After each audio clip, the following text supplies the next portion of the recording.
Gloriously subtle way to encourage subscriptions. Well, you know, hey, some little shameless self-promotion never hurt somebody. Give me 5 angry drunks on PCP and I can be calm. What's up, Thydian? How are you tonight? Wow, Coder, about time, man.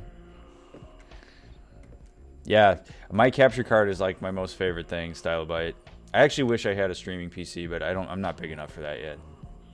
Not big enough for that. All right. So shall we get started with a little mental health topic night? It's been a while since we did this, and I want to make sure that I get through it before I hit the wall. Meh, today was trying. Well, hey, you hung in there, Thydian. Give you credit for that. I'm glad you're here hanging out with us. This is gonna be fun. It's been a while since I did this. I gotta get back in the game here. Been playing a lot of games lately. And the thing about this one is this is a hard one for me to do while playing games because I have a feeling that you guys will probably ask a lot of questions, and that's totally fine. I also, what was I going to say? Oh, I'm also going to like involve you guys in this if you want to be, to the extent that you want to be. It's totally optional. So let me do the little flipperoo here. Boom. You like that? You like these transitions?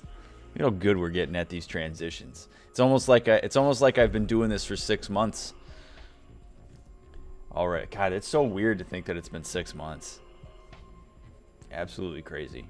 Yeah, involvement. Well, you can be as involved as you want to be.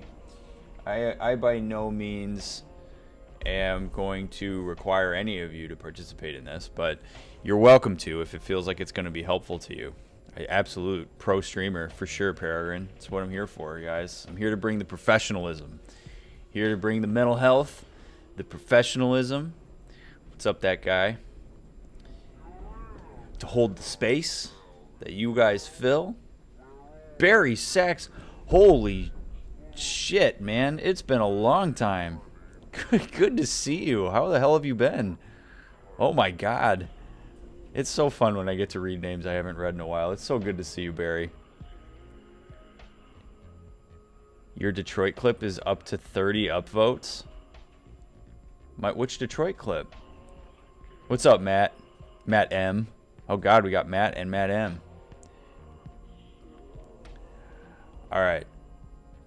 Yeah, I want to know what Detroit clip you're talking about. You know the clip of me going like when I fell through the floor in Doom has like a ridiculous amount of views. It has like, I think it has over 400 views at this point, or close to it, or something like that. Yeah, are you view-botting me, Matt? Is that what it is? Dooms is amazeballs dark. Good to see you. Good to see you, by the way. I had a professor that would say boom whenever he would change transparencies because he knew he was out of touch with technology but still wanted to have fun with the transitions. I could get down with that, K-Girl. I can respect that. I can absolutely. I posted that clip on Livestream Fails and people downvoted it. Oh, God. Wait, of me falling through the floor, Lyrid? Really? They downvoted that? Come on now.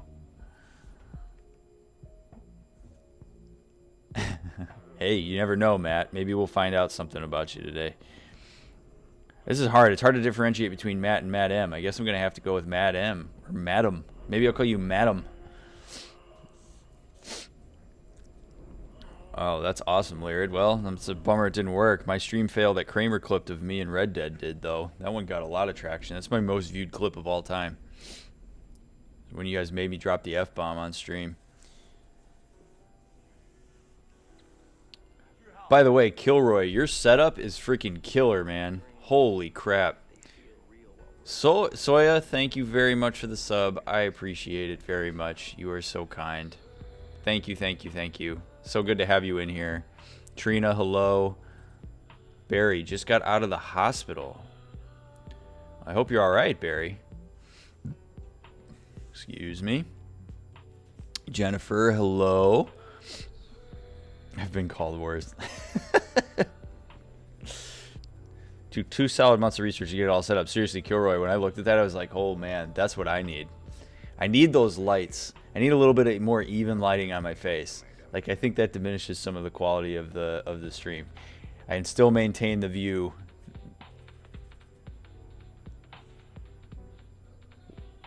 Wait, Barry, what? Did I miss the reason you were in the hospital? A car hit me. Oh my God, dude. Oh man. I hope you're all right, dude. That's holy crap. That is scary. Peregrine, I hope you do get to go home tomorrow. That'll be great. I'm glad that we can keep you company at the hospital. I wasn't able to go home today. You weren't able to go home today. Why not, Trina? All right. Whoa, Barry. Holy crap. I'm glad you're here, Barry. We've missed you. We welcome you back, sir. G. Frankie. Chat, Lobro talked about your channel, so I came over to check it out. Well, G. Frankie, I'm really glad you're here. You're here for a mental health topic night, which I do, well, I try to do once a week, but that hasn't really worked out well lately. But I usually am playing video games while I do this, but tonight, since it's purely mental health topic night, it's a little more of a educational stream. But I'm really glad you're here. I hope you stay. I hope you hang out and that you continue to come back. I'm glad Lobro sent you here.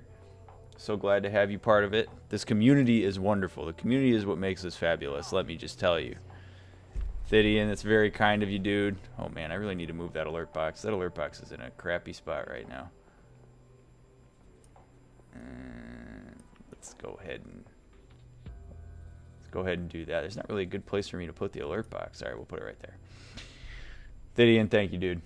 Very generous of you, man. All right.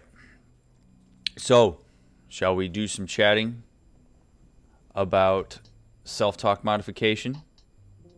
I've heard great things about you in the community through Ham Sandwich. Oh man, Ham Sandwich is awesome. I'm glad Ham Sandwich sent you here, Espen. Like I said, normally I'm here playing video games while I talk about this stuff, but on mental health topic nights, sometimes it's a little bit different. It's Dr. Mick guy who streams not half bad either. You're so sweet to me, Matt. Major flooding in my city doing this now. Oh, yikes. I'm sorry, Trina. That sucks. I was out for about a month, messed my back up, broke both my hips, and got some brain damage. Oh my God.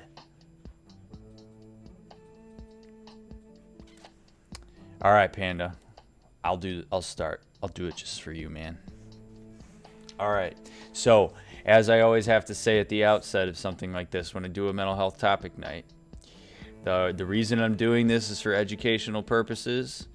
It's not for therapy. If you choose to engage in what I do tonight, just know that it's not me doing therapy to you. All right, Matt, have a good night. Cheers to 6 months, man. Glad you're here. It's not therapy. It's just a chance for you to kind of think and reflect on your own experience of your own self-talk. And so when I talk about this today, it's in the spirit of kind of speaking generally, but you're more than welcome to apply it to yourself if you like and if you find it helpful. But as always, I encourage you to find a therapist who can help you with this stuff. So if this speaks to you in a certain way and you feel like this is something that would be a really meaningful thing to have somebody scaffold for or somebody help you through and really tailor it to you, then I absolutely encourage you to find a therapist who can help you out with that, and I am more than happy to help you do that. Gerbo, good to see you, man. But Matt, thank you for the sub with Twitch Prime. Appreciate it, dude. You guys are so kind for subbing to me. It means a lot. Your support is awesome. All right, so what is self-talk? I'm going to give a real brief overview. You probably already know what this is. It's probably going to sound overly basic and intuitive, but so be it. It's important for us to know what the hell it is before we actually talk about how to modify it. We tend to look at ourselves as humans as being broken up into three things. We have emotion, we have cognition, and we have behavior. Generally, at any given time, if you're seeing a therapist is helping you out with one, two, or all of these. Well, I'm glad you're here, Gerbo. All right, so we have emotion, we have cognition, we have behavior. I'm going to do my best to have good handwriting here, but no promises, all right? All right, these things are interconnected, which should make sense, right? And so as a little bit of a overview on where these come from and how we make sense of these things. Emotion is very much our like caveman brain, reptilian brain. You have this thing in your brain, it's called the amygdala, that sits right in here. It sits in the very middle of your brain, and it's the part of your brain that basically generates an emotional response to something. So if you are walking through the woods and you see a stick on the ground, it's the part of your brain that freaks out, thinks it's a snake, and tries to like make you jump away. Okay? It's also the thing that if you're ever in a argument with somebody and you become flooded, it's because your amygdala has basically gone haywire. Fight, flight, or freeze is, yes, to some extent is a result of when your amygdala goes off, for sure. All right? So emotion tends to be driven there. Okay? Behavior, obviously, is just the thing we do. I'm not going to worry about that yet. But cognition, which we're going to talk about today, which in terms of modifying it, is basically there's this thing that we humans developed in our brains called the prefrontal cortex, or the neocortex. It sits at the very front of your head. So if you poke your forehead, which I'm sure some of you did right now, and you probably you're ridiculous for doing that. No, you're cool for doing that, but it's funny how I think about the influence of that if I do that.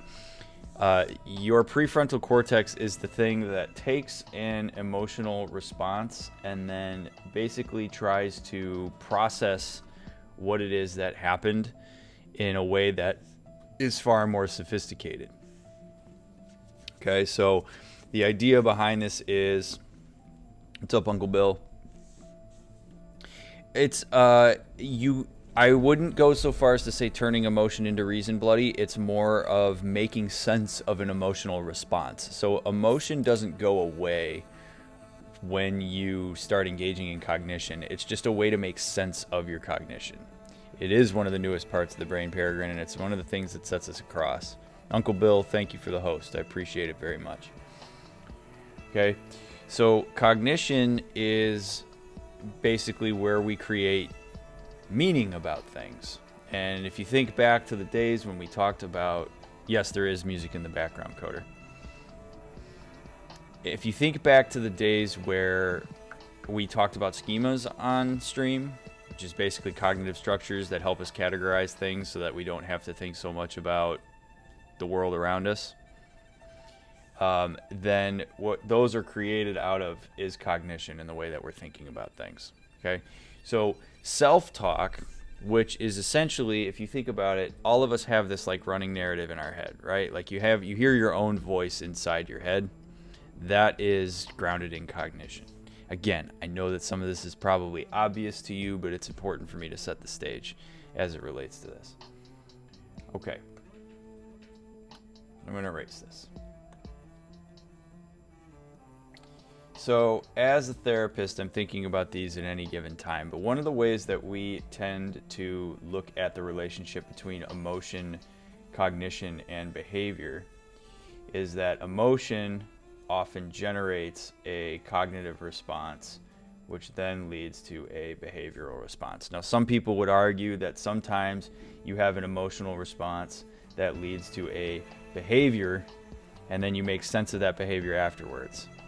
I don't know that it really matters too much for what we're talking about tonight for you to know, for whichever one to come first. But again, we're going to focus primarily here on C. The idea from like a cognitive behavioral standpoint is that if you modify cognition, you can modify behavior as a result. So basically, if I tell myself something differently, it's going to cause me to act in a certain way. Sometimes cognition to emotion to behavior, because you can sort of induce an emotional response through the way that you think about something. However, the thing about emotion is emotion can't generally be directly modified. Emotion is passively modified. And the idea around this would be that if I asked all of you, how are you feeling right now? And let's say somebody in here said sad or overwhelmed or frustrated or angry or whatever it might be. If I told you, well, feel happy, feel different, You would scoff at me because it's a ridiculous notion that I could just tell you to think something different. There is a lot of CBT elements to what I'm going to talk about tonight, Gerbo, because a lot of this stuff is nested within that. Okay. I love using that line on therapy clients. What do you mean, Gecko? Oh, like just telling them to change their emotion and how that's complete bullshit, that you can't just do that? So what do therapists do? They learn a person's emotions and help them change their cognition so their behaviors change. Depends on the therapist you're working with, bloody, but the concept of what we're going to talk about tonight is somewhat in the spirit of that. Just think happy thoughts. Yeah, exactly, right? Overwhelmed would work for describing me right now. Right, so Peregrine, if I said to you, well, you know what, man, just feel happy. It's ridiculous. It's invalidating. Emotions just need to be validated, generally. People need to be seen for their emotional experience. But what that means is you got to be able to see your own emotional experience. So self-talk starts to become derived from that. Don't react to their own emotion more often, cannot even read the emotion of others. That is very true, Jan.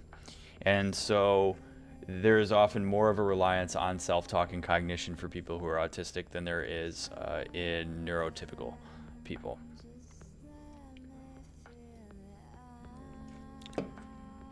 They certainly can, Gecko. They like you can induce a panic attack. You can also induce a panic attack like an anxiety behaviorally.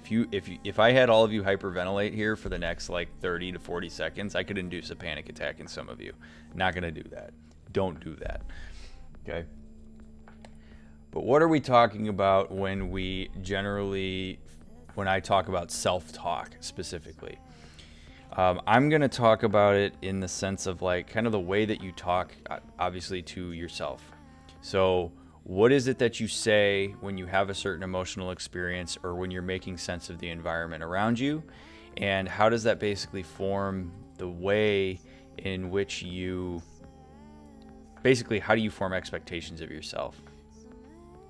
So is the voice inside your head generally nice to you? Or is it compassionate? Is it patient? Is it blaming? Is it critical? How do you make sense of the world around you in a way that then allows you to operate within it? Yeah, good call, Lyrna. Okay. So what we want to do when we are thinking about modifying self-talk is first getting us to recognize what the self-talk is. An example that I've used on stream before is what happens if you are anxious. So here's what I want you to do. I want all of you to, if you're up for it. If you're up for it, you don't have to do this. But I want you to take a second and think about what is your current emotional state. What are your current feelings? You can check in with your body. You can think about how you name that. Are you anxious? Is there sadness? Is there happiness? Is there depression? Is there sadness? Is there hopefulness? Okay, so anxiety. Anxiety is a really common one. I feel anxious. Yep. Okay, so tired, sad. Cool. All right. So the first step is being able to sort of notice your emotional experience. Depression, frustrated, anxious, upset, angry. Cool. Anxiety, depressed most times. I appreciate you guys sharing this. You certainly don't have to. Frustrated, anxiety, depressed. Okay. So that's your current emotional state. And what you've all done, and even being able to name that, is you have engaged in a level of mindfulness. People often scoff at mindfulness and they think, oh, it's just somebody sitting here going, but that's not how it works. Being mindful is being able to name your experience. All right. So those of you that just named that, or those of you who are just kind of sitting here and did that for yourself without typing it out, which is totally fine, whether you're lurking or typing, that's totally cool. So the next step in this is the way that you get into your self-talk after you've named your emotional experience is you probably followed that up with telling yourself something about your emotional experience. So think for a second on what your emotional experience is, and then listen to the voice in your head that sort of immediately follows you naming what that emotional experience was. So if you say I'm anxious, what does that get followed up with in your head?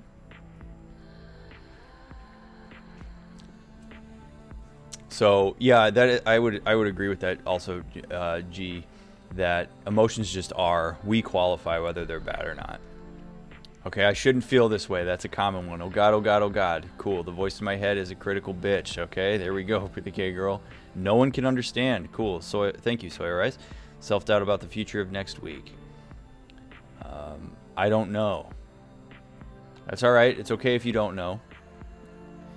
Is it common for your voice in your head to spiral into a lot more emotions? Yes, Espen, it is. And this is part of why I'm talking about this tonight, because we often have part of our self-talk is to spiral. Okay, so I'm lost.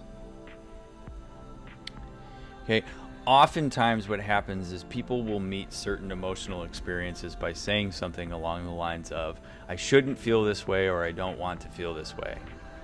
And we tend to be critical. By the way, if you guys can hear that rattling, it's the wind blowing against my windows again. I'm sorry about that. This is why I hide my emotions, so that I don't spiral. Right. So oftentimes part of the reason that people spiral is because of their self-talk. So self-talk can get us really into a lot of trouble. And this is why sometimes being able to modify self-talk can go a long way. Okay. Cool. That's a behavioral thing to do. All right. So, sorry, I should be writing this down. So, emotional experience. Okay, which you labeled, leads to self-talk. All right. So, again, what does that sound like? Now, if you think about what that sounds like, then the next question that I would ask you is, do you like that? Are you okay with that? Is that the cognition that you would like to have go through your head? So if you are anxious and then the next thing you say to yourself is, I'm a piece of shit for feeling anxious, or I shouldn't feel like that, is that what you want? Is that what you want to be telling yourself? There we go, Gecko. Nice mindfulness. I want to be able to fight this. Cool. All right. Not too thrilled it's around, but what can you do? I would rather I just don't get anxious. Great. So one of the things that often happens is people will engage in a level of self-talk that boxes them into a space of where they essentially like can't, or I don't like things, or I want to ignore it. Whoa, my window just made a noise it's never made before. God, that wind is blowing so hard. Okay, I used to tell myself I was stupid for feeling a certain way. Quick, find a distraction from the anxiety. Okay, so you can already see in some of the ways that even things are being typed out is we become really critical, and our self-talk is not particularly nice to us. And so one of the things that we want to do, and what I help people do as a therapist, is to modify their self-talk around their emotional experience. Okay? And the first way that we do this is to understand that an emotional experience just is. Whatever it is that you're experiencing right now, whether it's overwhelmed, whether it's happy, whether it's sad, whether it's whatever it might be. That is just an emotional experience you're having. It doesn't need to be qualified in any particular way. And the thing is, you may not have power over your emotional experience, but you absolutely have power to change the way that you talk to yourself about it. And the important thing for me to say about this is people often think that if they're going to change their self-talk that they have to believe it. And that is not the case, because you probably won't believe it up front, because you're so used to talking about yourself and talking to yourself in a certain way, and it's generally not very kind. So what I have like this little process that I basically help people through. It is a psychology lesson, Gerbo. It's also kind of some insight into how some therapists work on this kind of thing. Let's change colors. Okay. Just keep telling yourself this till you believe it. Sort of. You would be surprised, Bloody, what it's like when you actually engage in this. It often doesn't take as long as people think it will. All right. So let's say I'm going to use anxiety, for example. I'm anxious. Okay. So the first thing that I would encourage take for a second and think about your emotional experience, all right? Think about the thing that I told you about already. We're going to modify your self-talk right now. We're going to do it. You ready for this? You ready to have your self-talk modified?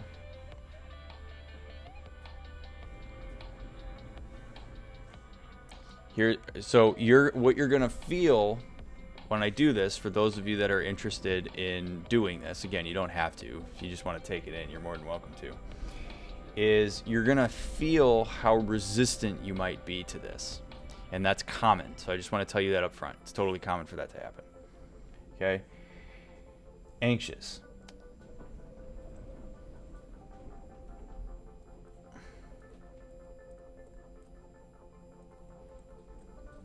First thing.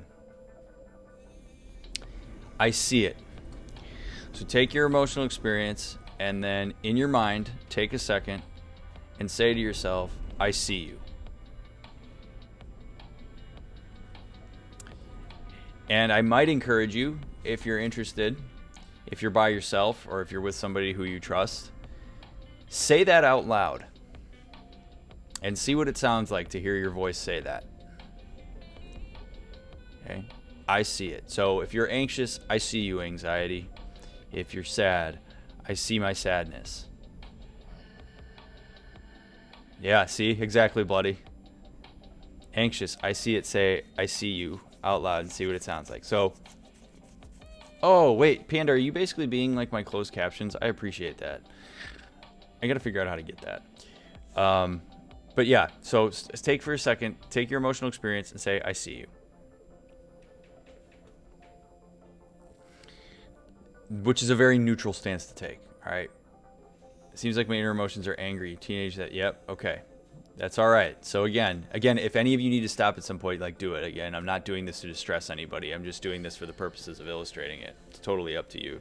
There is a bot that does that, Gecko. I need to look into that because Cooperatives has it and Anxiety does. No, it's not bad at all, Hoffman. Again, no qualifying. There is no good or bad in what we're talking about right now. You're going to see that here in a second. We often get into a space where we qualify our thoughts and we qualify our emotional experience. And it's really important to work towards detaching ourselves from that to some extent. Okay. What's up, Sensas? Okay. So I see it. Now, here's the next one. This is the one that's going to probably be even harder.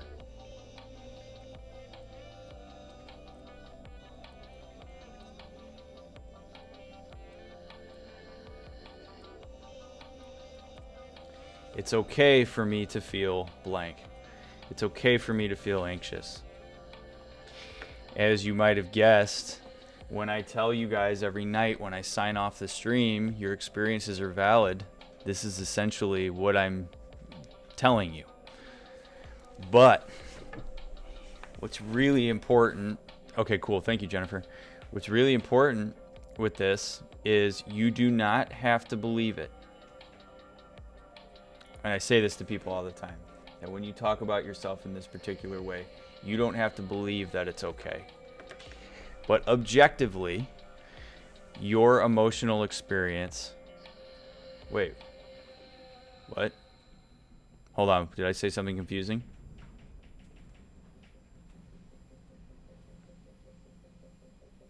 Oh, God. You don't have to believe it. Not up front. You will eventually. If you do believe it, that's great. If you do believe that it's okay for you to feel the way that you feel, that's awesome. If you don't believe it, then at that point, it's just important to have some patience for yourself. And it probably makes sense why you don't believe it.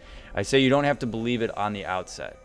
Because oftentimes what will prevent people from engaging in this kind of self-talk is they'll say, if I do this, they'll be like, oh, I don't believe that. I don't believe that it's okay for me to feel sad. And I say, that's okay. That's not what we're doing here. What we're doing is trying to get in the exercise of altering the self-talk, which is hard to do.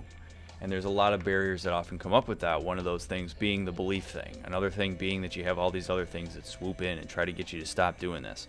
And so if you have it in you to do it, again, totally optional. See what it's like to say that out loud. So I'm anxious. I see that I'm anxious, and it's okay for me to be anxious. It's okay for me to be angry, but I feel like I'm expecting my father to act like a father. Yep, and that's okay, Lyrna, right? But what we're talking about here is kind of your self-talk around your experience. So it's okay for me to feel anxious.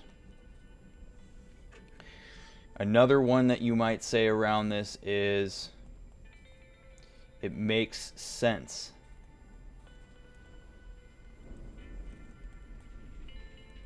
That I feel blank. Okay, so it makes sense that I feel anxious. There is probably a reason, no matter what it is, that you feel the way that you feel. So we want to, this is like, it takes practice. It's not like you just all of a sudden one day you'll feel anxious and then be like, and then all of a sudden you'll be like, oh, it makes sense. It's okay for me to feel this way. This is a thing that takes time, and it takes some work, and it takes some non-judgmental repetition. And so, yeah, one of those things, right? Often, if to say something like, "I don't agree that it makes sense that I feel this way," that one, maybe that one doesn't work for you. But ultimately, at the end of the day, it is okay to feel the way that you feel. But often, it does make sense if you really dig deeper. There's often, like anxiety, for example, is a protective emotion. We often experience anxiety because it tries to protect us from the unknown. It tries to make it so that we feel a sense that we have to perform in a certain way.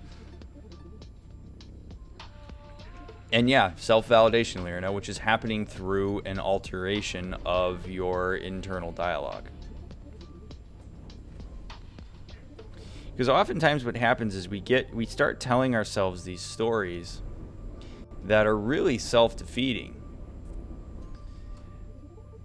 That are, we kick ourselves while we're down. Like, so not only do I feel anxious, now I'm basically shitting all over myself for the fact that I feel anxious. Like, how is that? That is generally not helpful. I've never really met anybody that truly met their emotional experience by invalidating it and saying like, oh yeah, well no, I'm a piece of shit, I shouldn't feel that way, and that made things better in the long run. Maybe in like a pinch, but it just compounds itself. Stress and anxiety can be your friend. There are useful doses of it.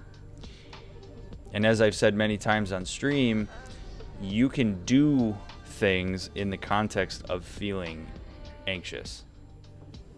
You don't always have to feel good to be productive or do the things that you want to do.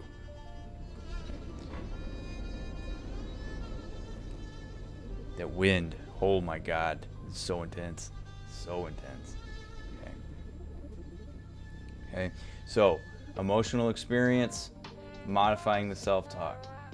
The next part of this gets into the behavioral piece, which is essentially like, now that I know that I'm this, now that I feel this, what do I want to do?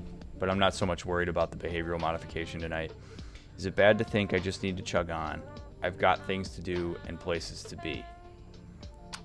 It depends, Lyrid. Is that a, do you, does it, I would ask a person if they experience that cognition as being validating or invalidating. Do they find that to be helpful or not helpful in a given context? I think in general what we are all working towards, if we can at least, is towards a more compassionate view of, like, more compassionate self-talk. If you are engaging in self-talk that is really critical, the thing that I often say to people is, that's not your voice. Like, you didn't come up with the idea of, like, when you were anxious that you're a piece of shit. You were told that. You learned that. That's a message that you received from somewhere. And continuing to engage in that kind of talk gives power to the thing that basically inserted that thought into your head. Because again, at the end of the day, an emotional experience is okay to have. It's not exactly something that has been uplifting. Exactly, Lyrid. So that's the thing, is that's where I would say, like, maybe it's problematic. I'm sure it does, Lord. There's a lot of CBT elements to what I'm talking about right now. Quick update on my life. Decided to be a behavioral health technician. Since I don't need a degree, I figured I could help others, but I can't seem to myself. That's awesome, Maurizio. Congratulations on that. We need more people that do that, so I'm really glad you are. And I'm glad you're here. Good to see you.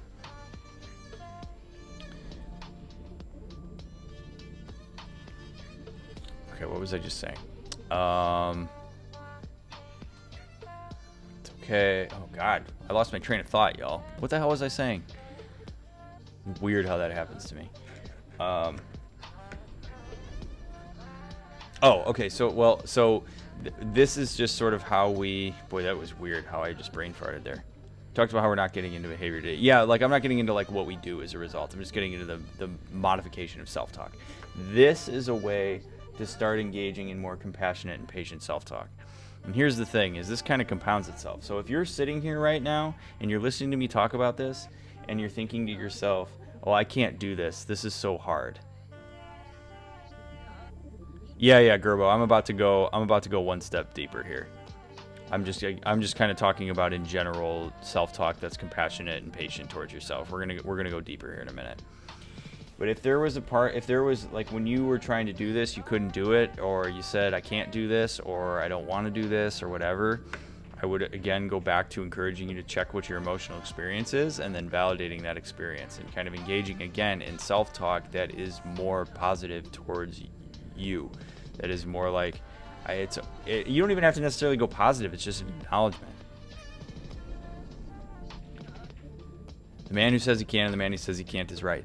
Can't is a very interesting word. Can't is a word that organizes people in such a way that they don't. Can't becomes don't very fast. And it's not a very compassionate way to look at yourself by saying that you can't. I'm not saying you have to be happy-go-lucky and just constantly be like, oh, I'm like the best ever, because that gets kind of into narcissism. But having some space for acknowledgement and compassion for yourself and what you are feeling goes such a long way, because it opens up space for you to make a decision about what it is that you want to do in a given situation and in general. Sometimes we say we can, and then it turns out that it doesn't work out for us. But at the end of the day, if you're proud that you tried, or if you're sad that it didn't work out, or if you're anxious about the fact that it didn't work out, or if you're angry, it's okay to be that way. It's okay to feel that way. You feel that way for a reason. Accepting my depression has helped me deal with it a lot. A lot of people have that experience, Peregrine, and I appreciate that you can share that. But our brains have this way of trying to continue to force us into what we expect from ourselves, and forcing us into this space of like, if you truly believe, if you think you can't do this, when you even look at this, you might stop yourself from doing it. Like, I'm sure there was probably at least a few of you that are watching me right now that when I said say this to yourself out loud, you probably didn't.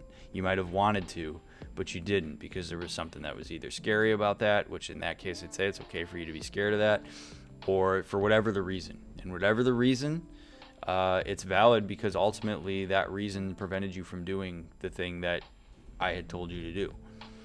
And so we need to take some time with that.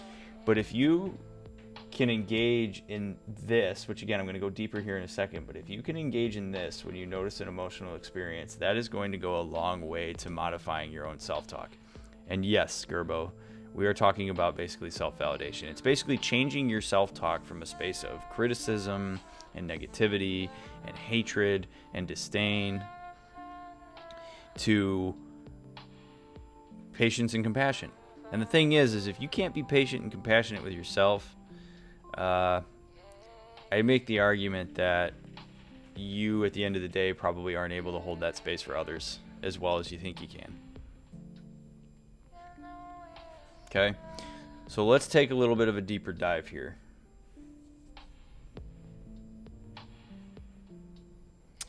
So let's see.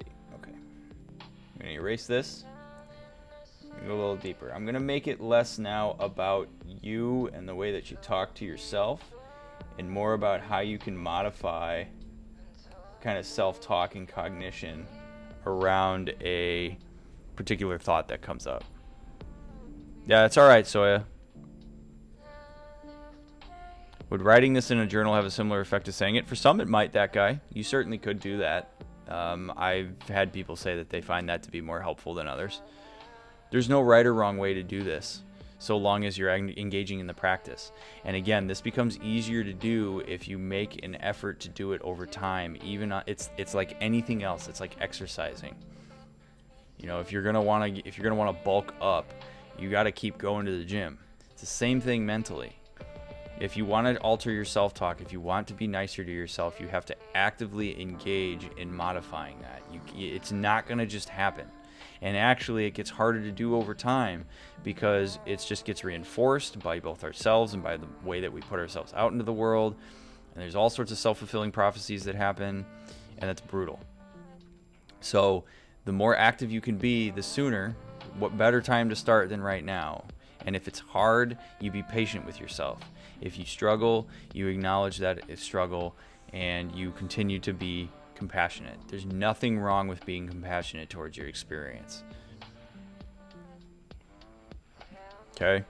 So now we're going to flip it to when you have meaning that pops up instead of having an emotional experience first. I'm going to kind of walk you through how you might modify a thought in this context, okay, or sort of your self-talk around this. By the way, you all are welcome to ask me questions throughout this, and you can ping me, but you're more than welcome to ping me if you need to.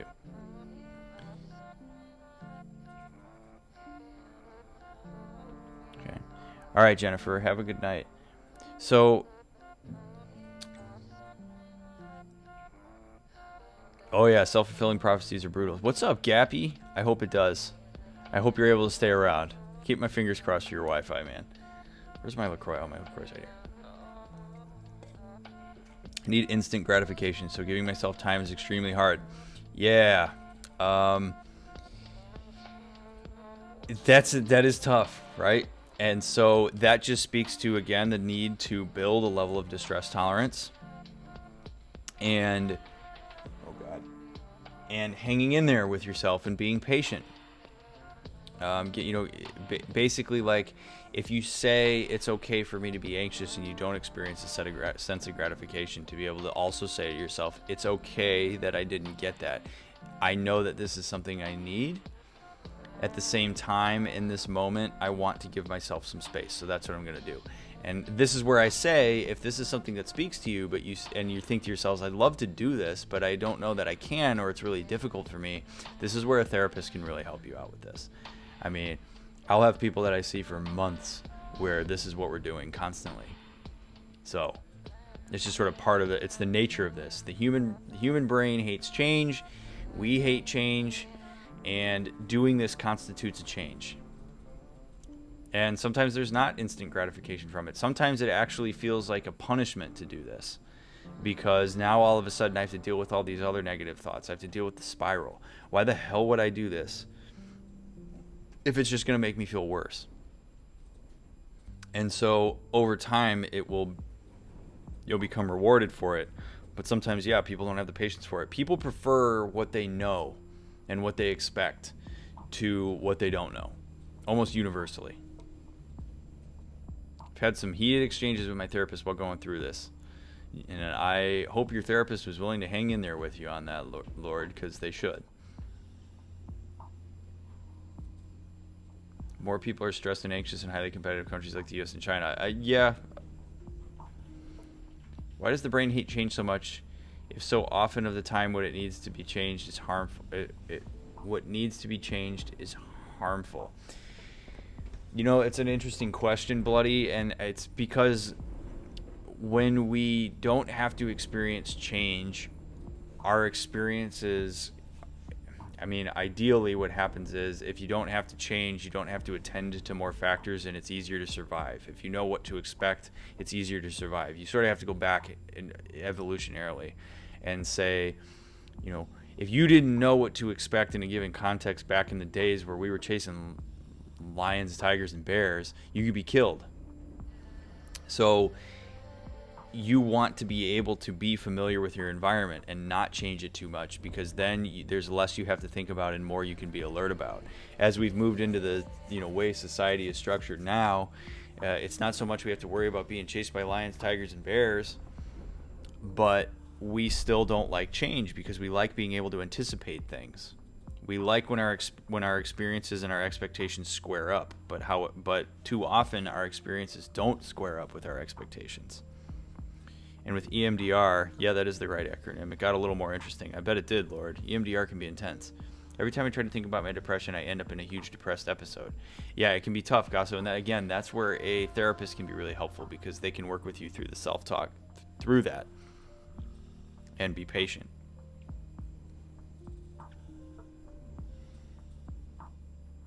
Resisted change so relentlessly it became my personal invisible prison. Yep. I'm telling you, we would much rather the devil we know than the devil we don't. That is just, I have come to find that in my almost 7 years now of doing therapy. What I have figured out a lot is that people would much rather deal with what they know, even if it sucks, because at least I know what's expected of me. At least I know what's going to happen. I don't have to worry so much. And so the idea that you would even meet your emotional experience with a different cognition for some is just a nightmare, because you don't know what it would mean. I mean, imagine what it would be like if you're not used to being nice to yourself, and then all of a sudden one day you believe it. And I asked you, well, what would you do then? Most people will be like, I have absolutely no idea. And that's really scary. I have no idea who I would be. And that's the thing is, with things like depression and anxiety, sometimes people experience it so deeply and so heavily, it becomes part of their identity. It becomes part of their whole schema about themselves. And so the idea that there might be a day where I'm not experiencing anxiety in such a way that it's debilitating, I have no idea what I'd do. What the hell would I use the time? So that's what makes this stuff so difficult. The unknown can be scary, but also exciting. It can indeed. If you straddle that line, the unknown can really be a thrill. But the brain, when it experiences dissonance, generally not a fan. But yes, there is an excitement there. And that excitement, by the way, Anthony, comes from a space of danger. Again, looking at it from a evolutionary standpoint. There's a danger in the unknown, and some people get very activated by that and find that exciting.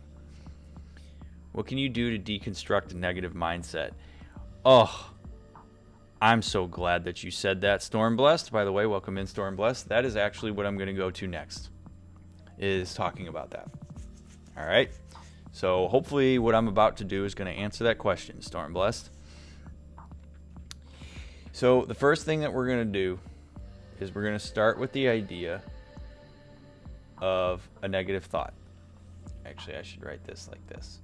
So if we have what we would consider, I'm going to put this in quotations because negative is relative to the person. If we have a negative thought that comes across, let's say there's a negative thought that comes around that says, I don't know, I'll never get a job.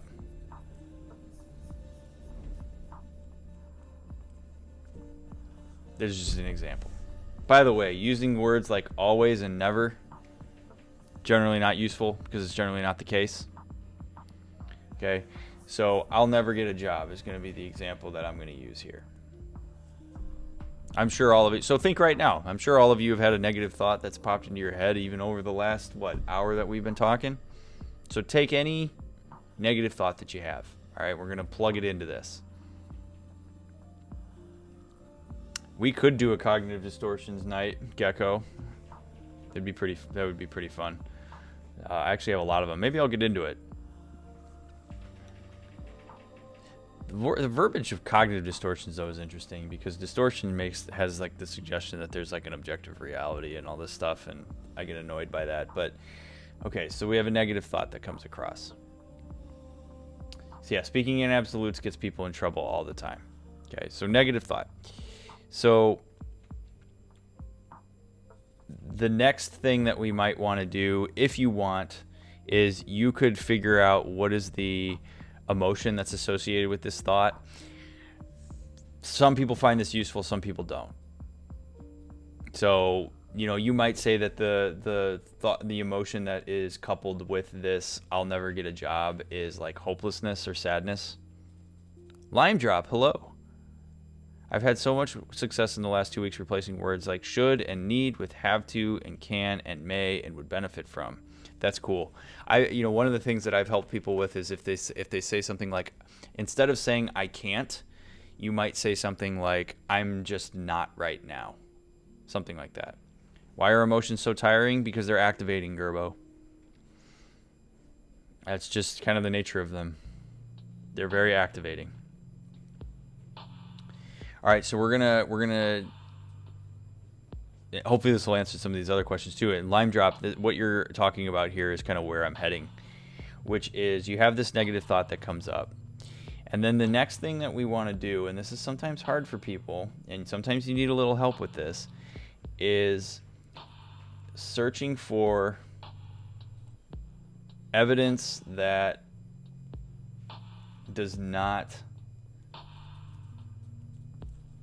support that thought. Okay? So oftentimes when we have some type of negative thought or negative self-talk that comes across, that happens in the absence of data, happens in the absence of evidence. Okay? So what you're essentially doing is you are challenging, but the important piece of this is we're not doing this critically. So even though this is technically a negative thought, the reason I put it in quotes is because we want to meet that thought with a level of compassion while we challenge it. So we're going to kind of look for some evidence that does not support the idea that I will never get a job. You like that double negative? So for example, if we use me, I'll just use myself as an example because I feel like that's fair. Maybe some of you will do this for yourselves if you think about the negative thought that you're thinking of here, and you only have to pick one at a time, really. There is some evidence that suggests that I could get a job. One, I have a PhD. I'm not saying that to brag, but a PhD opens a lot of doors. Okay, people look at a PhD and they think, oh, that's cool, he must be smart. I personally don't believe me having a PhD tells anybody anything about me. It just says that I was willing to go through 3 years of hazing in academia. But nonetheless, I do have a PhD, and it means that I'm smart and means that I've taken classes about stuff. Okay? So there, you can see my negative self-talk happening there, right? Like I say I have a PhD, and then I immediately meet that with some degree of criticism. So there we go. I even put some of my own on the table. Beautiful, Peregrine. I've had a job before. Okay, I've had one before. You might even say something like, I have a strong work ethic.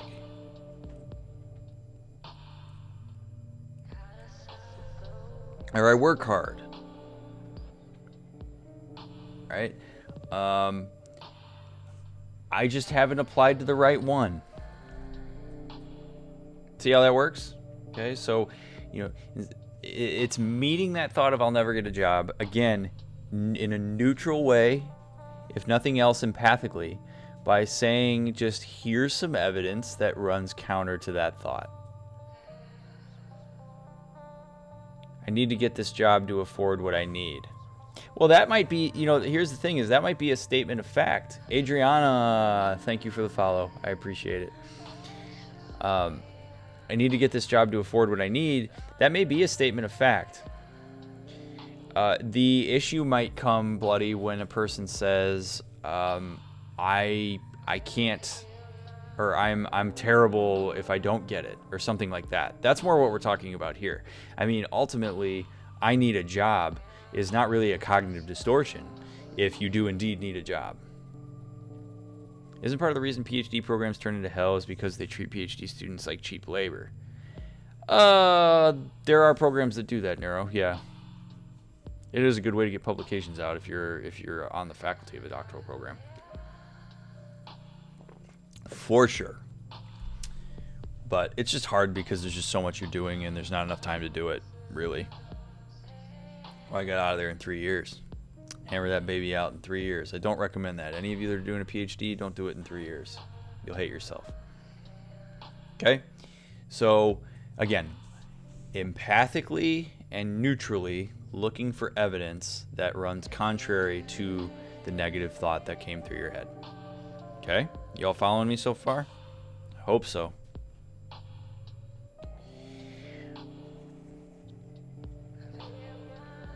I thought a PhD was like 12 years of school. I didn't know you could get one in 3 years. They generally hover anywhere between like 4 to 6 years long. Depends on how long you take to do your dissertation. 3 years is rare. Toot my own horn a little bit. I got my PhD in 3 years. But that's not common. All right. So, after we meet this with a degree of empathy, yes, it is coder. Well, it depends on the program you go into. Sometimes you can do a dual master's PhD program and knock both out, but yeah, it's 4 to 6 years after master's. I was in 9 years of college. So I had 4 years of undergrad, 2 years of my master's, and then 3 years of PhD. All right. So after we have found the evidence that doesn't support the negative thought, that generally opens up space for us to figure out, well, what's the alternative thought that I can use here instead? What's a more compassionate thought? What's a more positive thought? What's a more useful thought? What's a thought that I can feel more proud of, if nothing else? Okay, so I'm so sorry about how bad my handwriting is. I had an art teacher once that told me I should draw my words, but that never did help. Okay, so what's the alternative thought? Maybe the alternative thought here with I'll never get a job is something like, I'm capable of getting a job.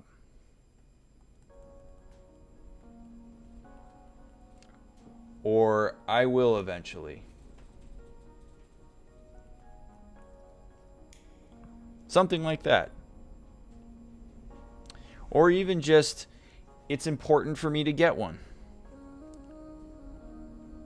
Or I want one. Oh my God, stop it, Surface. I'm taking my time to find the right job. There you go, Peregrine. Very nice. Can be a statement of fact. There's a decent probability that I will get a job. Absolutely, Gecko.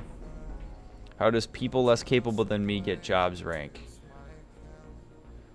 That could work if it feels empowering, Lime. I don't see anything necessarily wrong with that. I think if you're using that as a form of being self-deprecating and saying people less capable than me get jobs, so I must be less capable or something like that, I think that's maybe problematic. But if you say, people less capable than me get jobs, so that means that I can get one, then I think that's okay. Like, that would be a good alternative thought, right? We want this to be in the context of, like, empowerment. And engaging in again, it's compassion and patience. Like, I know, like, that's been my default throughout, like, basically the entire 6 months I've been doing this stream. Those of you that have been here with me throughout the entire 6 months, you know that I say all the time, compassion and patience goes an immensely long way. But this is a far more compassionate and patient view. And it sort of comes out here, right? Compassion, patience. So, most self-talk, good or bad, is based on realism. Well, it's a modified form of realism, Lime Drop, because what it's doing is basically the realism that happens in our self-talk as it relates to our experience is, what is our emotional experience? Because that's whatever it is that you're experiencing is real. Even if, say you have like a severe, debilitating mental illness, like schizophrenia or something like that, even if you have a feeling of paranoia in that moment, the feeling of paranoia in and of itself is very real for that person, even if objectively people who are around that person could say, well, okay, you don't have spiders in your stomach. The fear of that person who is experiencing spiders in their stomach is real.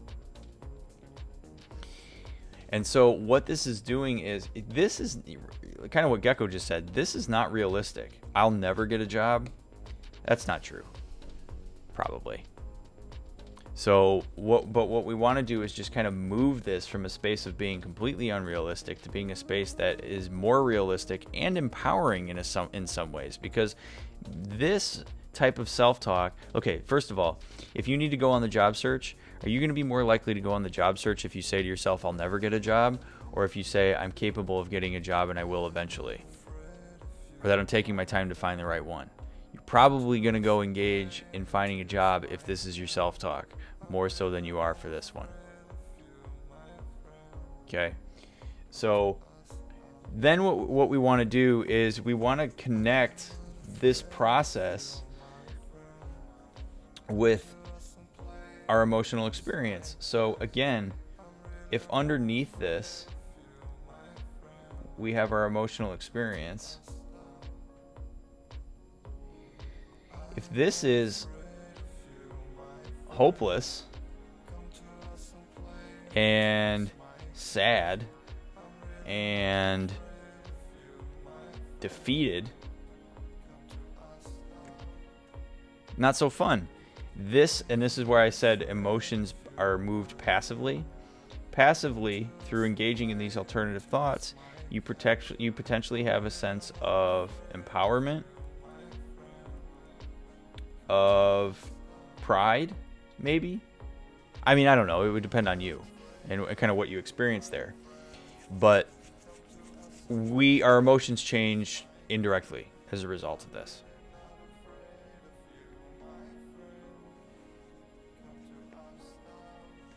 So again, this is kind of the way that we have to do this. It's a process. It's slow. It's not something that you just, boom, you pick up and you nail it. It's first being able to identify your thoughts, being able to qualify them, being able to acknowledge them, say, okay, they're here. It makes a lot of sense why it's here. What's some evidence that doesn't support that claim? And what's an alternative thought I can generate as a result? And figured it out. Got a career and made a life. That's awesome, Lime Drop. Good for your mom. That's fabulous. Okay? What the hell, Gecko? Let's do some cognitive distortions after I answer questions. Soy Rice, how do you change a thought that speaks too highly of yourself? So you have to... Oh, man. Okay, so this is going to get into some deep psychology. I'm going to try to make sure that I do this in a way that's like going to make sense.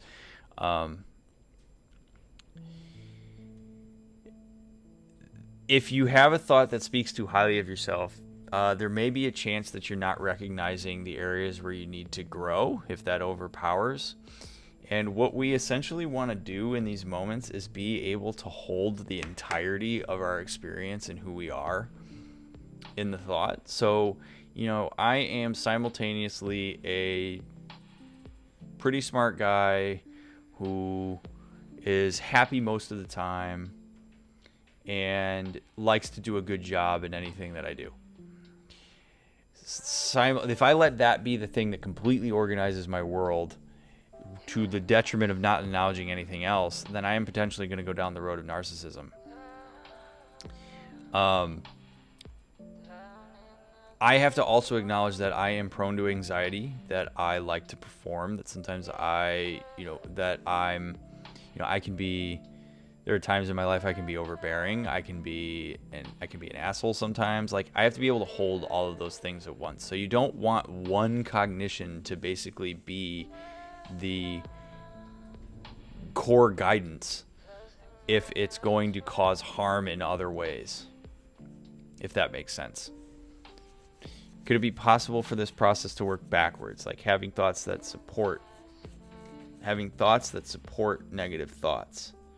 Well, they can compound themselves. If I think I know what you're asking here, Bloody, it's can negative thoughts support negative thoughts, and they certainly can. Well, it's okay to define yourself. Define yourself as the entirety of who you are, Gerbo, instead of like just sort of trying to box it in. I am a person with the breadth of the human experience that I'm capable of. It's just what comes out. I think if we box ourselves in, we run into issues.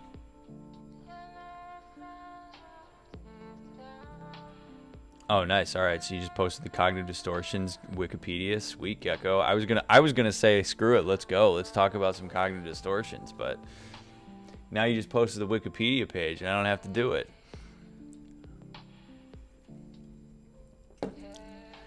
I think the important thing that I want to emphasize here with this is that this takes time. I know I've said this many times already today.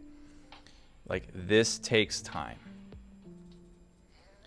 I've met someone that acknowledges that they're an asshole, especially in an abusive situation. Even if there's some kind of balance, just ends up in a cycle over and over again. Well, then we're talking about the need for behavioral modification, potentially soy rice. But as a therapist, you'd probably want to dig into that. If a person says, oh yeah, I'm an asshole, just deal with it. There's probably something else going on.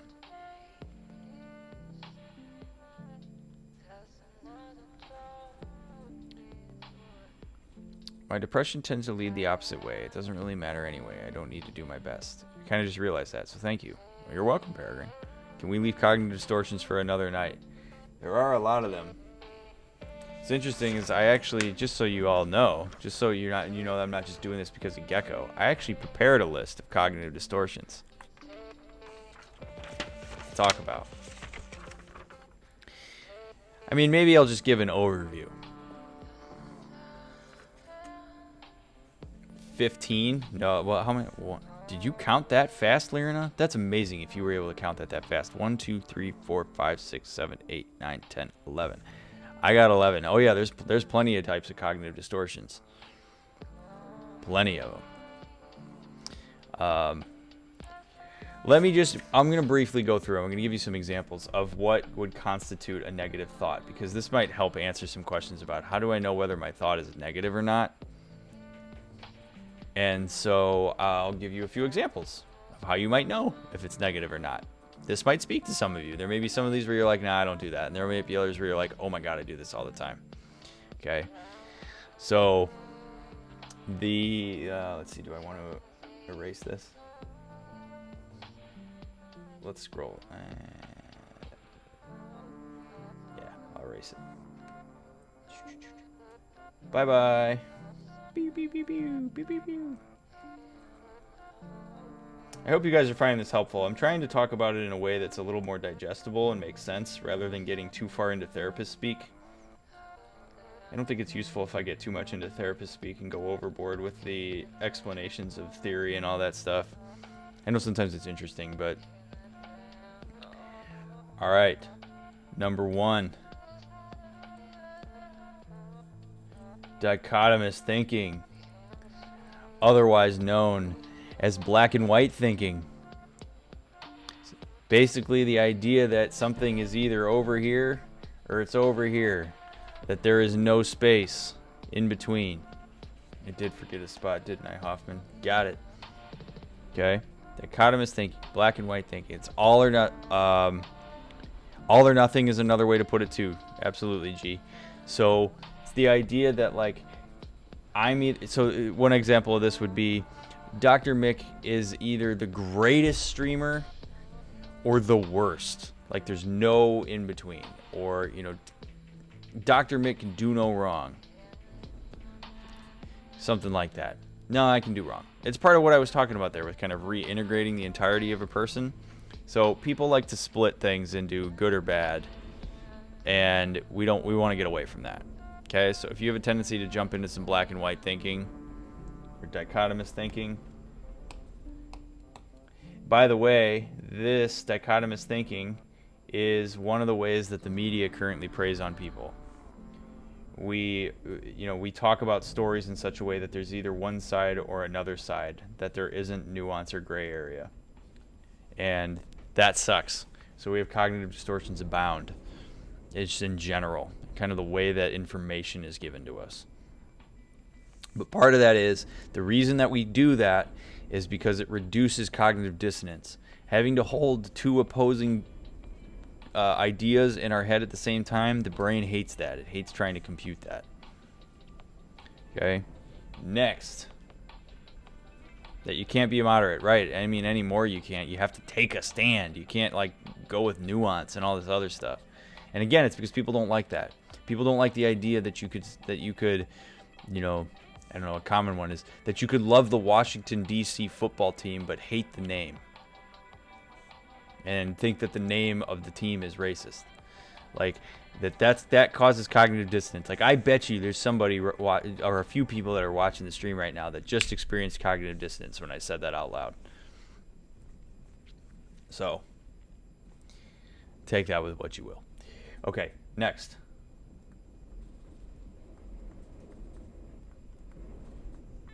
Overgeneralizations. Oh, man.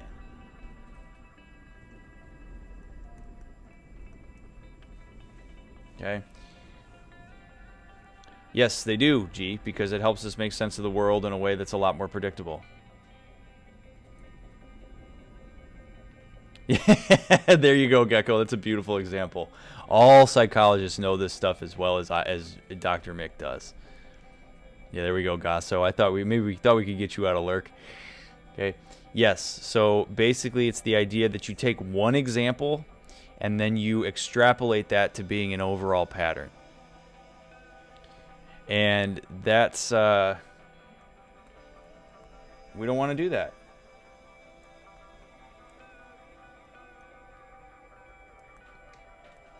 Okay. One of the ones that drives me the most crazy as a person who plays a lot of video games is the idea that if you have one school shooter who played video games, it must mean that all video gamers are school shooters, have the potential to be. Like, that would be an example of an overgeneralization. Or another example would be, oh God, I feel the wall coming. That I got a C in class, so I must be a horrible student. I'm a failure. Overgeneralization has a logical fallacy name. Ooh, I don't know that I can. Yeah, lots of overlaps with logical fallacies. Yes, indeed. Okay, I'm actually going to talk about a fallacy in a second. Okay, so that's an overgeneralization. So don't use one example of something and then extrapolate that and think that that's an entire pattern. Generally not a good idea. Being a perfectionist means I can't do anything. There you go. There's an example, Hoffman. At what point would it be that how many examples have to be made before a generalization becomes a pattern? I don't know that there's a hard and fast rule on that, Bloody.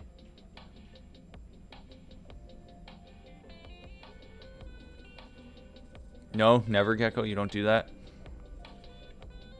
I think generally, Bloody, we don't want to use maybe one or two instances. I think over time, though, if you have a pattern that's consistent, then you get to a point where you can say that something's reliable. And I think then we're getting into less away from cognitive distortion and more to a statement of fact. But it's a blurry line. There's not a hard and fast rule with that. Okay. Next, we have what are called arbitrary inferences. Arbitrary inferences are when we draw conclusions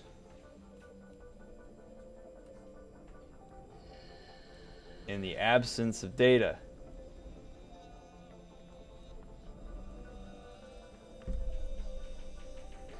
I know you are, Gecko. It's great. Conclusions in the absence of data.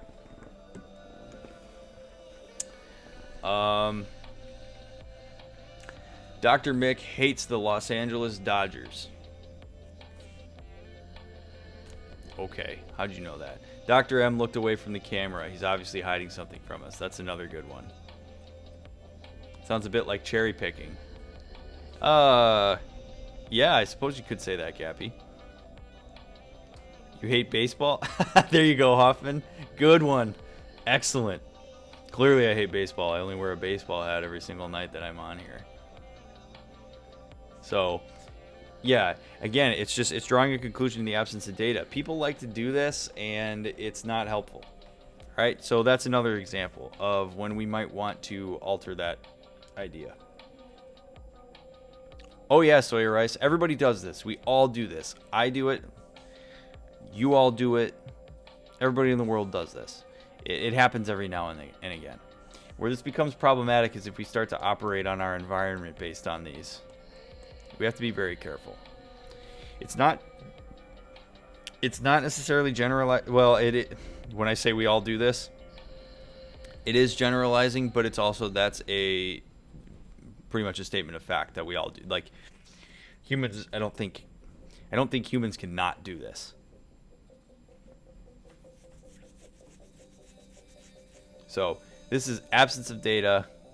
Yeah, everything is everything all the time. Okay, so if you start drawing arbitrary inferences about something, another example of this, a common example of this is if you look at a particular food and you say, I'm not going to like that. That's gross. That's disgusting. Good morning, Bonnie. Seaweed? Disgusting.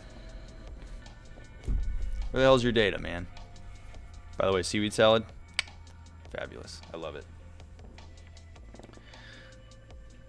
All right.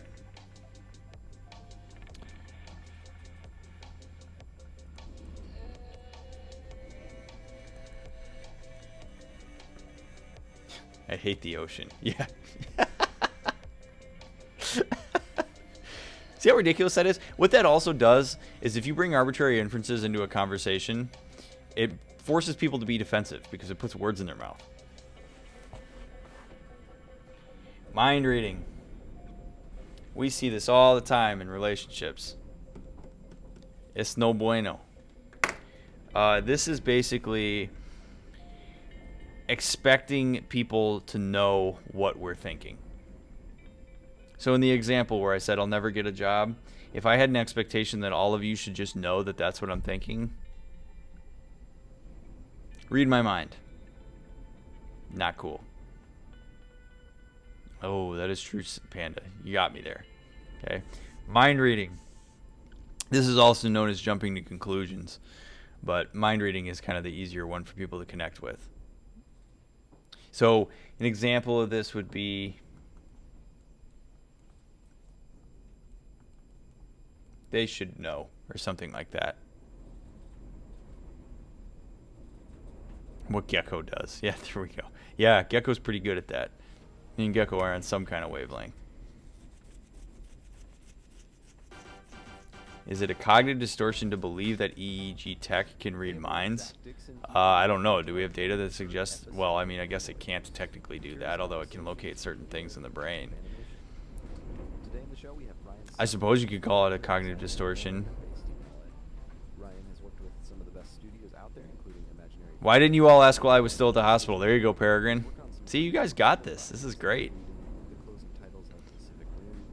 You know I hate that. You can't do mind reading in a positive light, like you haven't been playing basketball as much as something bothering you. No, that I think is okay, Lirina. What the hell is this?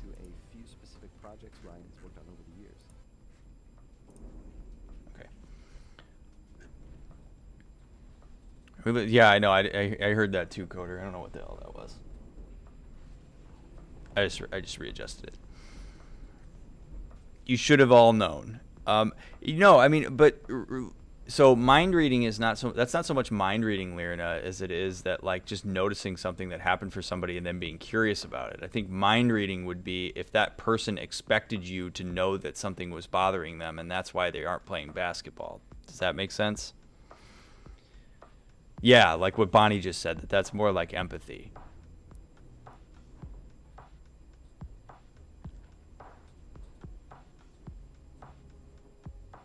So, all right. So that's mind reading. Worth altering that. Okay.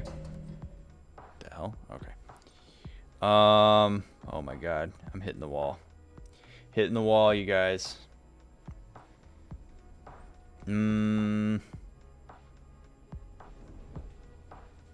Catastrophizing is another example of one.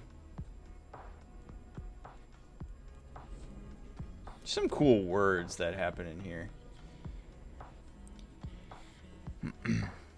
Catastrophizing, meaning like basically it's a form of overgeneralization that basically maximizes that like the sky's gonna fall.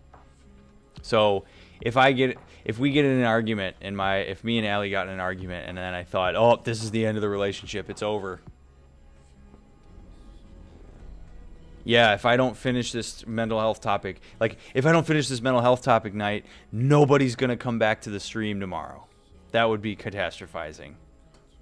This is going to be a train wreck. There we go. Yeah, catastrophizing is often defensive in nature. We do it as a way to protect. Basically, what happens is when you catastrophize, if you expect the worst, you're prepared for the worst. And so if you expect the worst, here's the problem with catastrophizing. Is if you only expect the worst thing to happen, if the worst thing doesn't happen, if something alternative happens, that will cause a significant amount of distress because you will not feel prepared for it. And so oftentimes what happens is catastrophizing becomes a self-fulfilling prophecy because it's the only thing a person prepared for was for the worst to happen. So they know what to expect. They don't know what to expect if the catastrophe doesn't happen. It is. It's also called, catastrophizing is also a form of maximizing. It is. It's very, very important to reel yourself back in from catastrophizing and, again, meeting it with alternative data. Is it not a good thing to always prepare for the worst? You can be prepared for the worst while also not expecting the worst to happen, bloody. I think that's the important distinction. It's, the whole Boy Scout motto of be prepared is fine. Like, I can prepare for the idea that, like, I can mentally prepare for what happens if the wind blows this building over, but the chances are that it's not going to happen. But if you operate off of a catastrophe, that is no good. I'm going to expect myself to fail and not prepare for success. Exactly. And so then you can say, like, this often leads to I told you so, and you don't want that. And it can generate a significant amount of anxiety for people. What would you say about someone who tends to blame someone for not understanding them, but doesn't try to make an effort in how the other person operates? Who tends to blame someone for not understanding them, but doesn't try to make an effort? Potentially a mind reader, Gappy. That's kind of what it sounds like.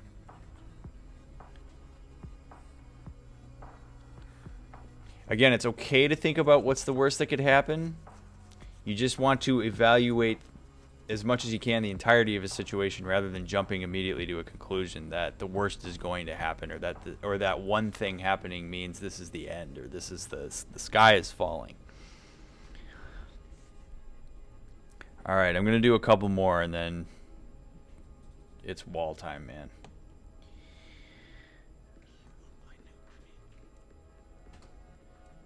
Personalization. This is a very common one. Okay, so personalization meaning that you basically filter everything through you.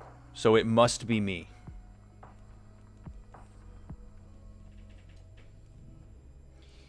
For example, if 15 of you left the stream right now, a personalization of that might be me saying, well, it must be my fault. I must have done something that pissed off 15 people. That would be a personalization.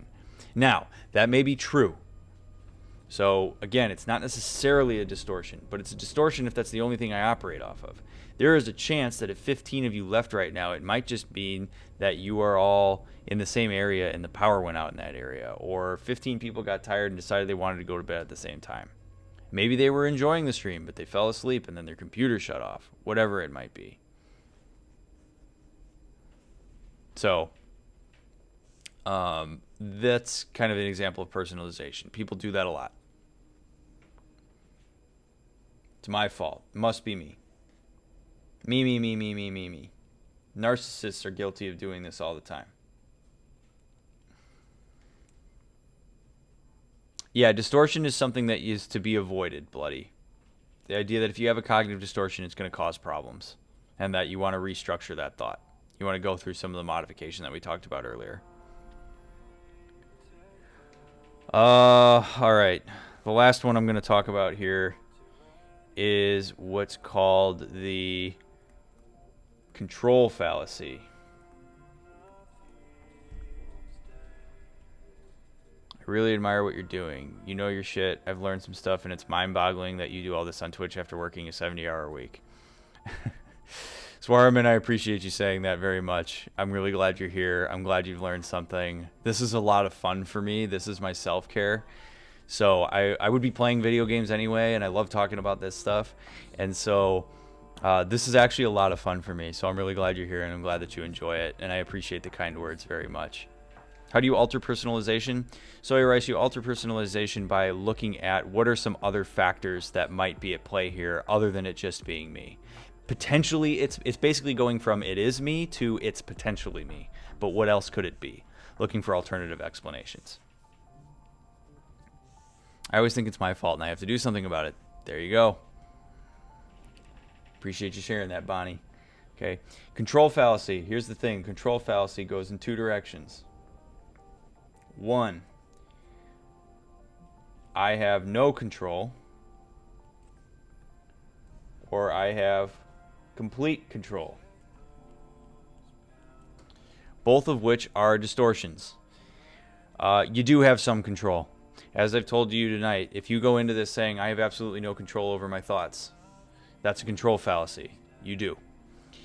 If you also go into the idea of, I have complete control, I have control not over my thought, not only over my thoughts, but over everybody else's thoughts. Not good. Because both are going to lead to issues. If you think you have control over everything, you're going to find things to be incredibly distressing if something happens that you didn't anticipate or that you didn't control. So, for example, if I thought I had control over everybody that's in the chat and then all of you leave, then I'm going to be distressed because I thought I had complete control over your attendance. And the same way, if I thought to myself, well, I have no control over your attendance, it might lead to me not doing the stream in the first place. Both of which cause issues for us. Now, there are issues where there are times where maybe we don't have some control, though you generally have some control over something, even if it just is the way you're talking to yourself about something. You alter all these cognitive distortions by learning to analyze how realistic thoughts are. Yeah, that's a good point. Okay. No control, complete control. I want to avoid both. That's the control fallacy. There are other cognitive distortions, but I'm going to tell you right now, my brain is fried. But let me tell you, all of you make me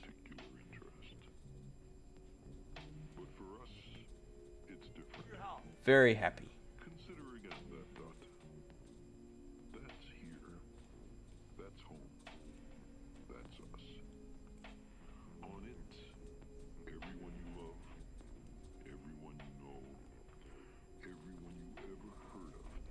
That's me waving at all of you.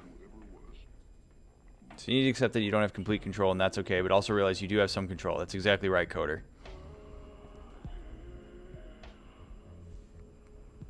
I just drew that very fast. Let's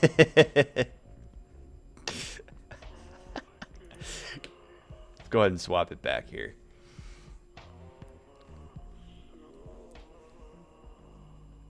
No? Maybe I'll make it blurry. No, that doesn't work either.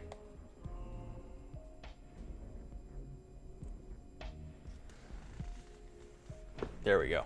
All right. I hope you found this helpful. I hope you liked it. You all voted for it. I hope it met your expectations.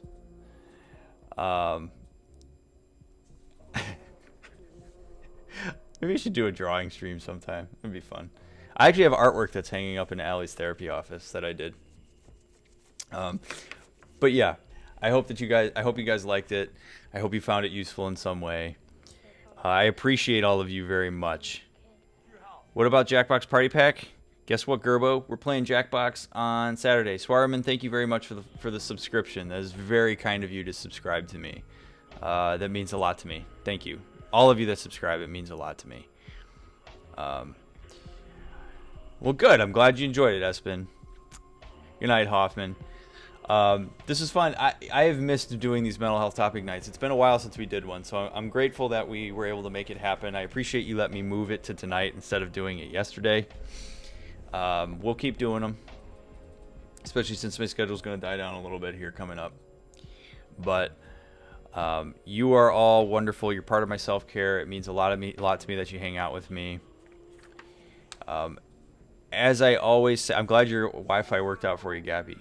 As I always say before I leave, and I mean this to all of you, whether you've talked on the chat tonight, whether you lurked, whether you're new, whether you're old, I mean this very much for every single one of you. And I encourage you to think about it and integrate it in your own psyche. Thank you, Gerbo. It's very kind of you. You matter. Your experiences are valid. Don't let anybody ever tell you otherwise. Ignore the wrong motto. But you matter, your experiences are valid. Don't let anybody ever tell you otherwise. I mean that for every single one of you that's in here. I hope. Oh, I am almost done with the quarter. Next week's the last week of the quarter, Lyrid, and then I'm on vacation. I hope you have a wonderful morning, afternoon, evening, or night, wherever you are. Put some effort into being kind to yourselves and trying to engage in some modified self-talk if you can. And I hope tonight might have been your first foray into that. I will catch you guys tomorrow. We are going to play more games tomorrow. We're probably going to play more Beyond Two Souls. Work our way towards the end of that. So I will catch you tomorrow, normal time. And I'm very much looking forward to it. So thank you all for being who you are. I'm glad you're here, and I can't wait to see you again. Adios, friends.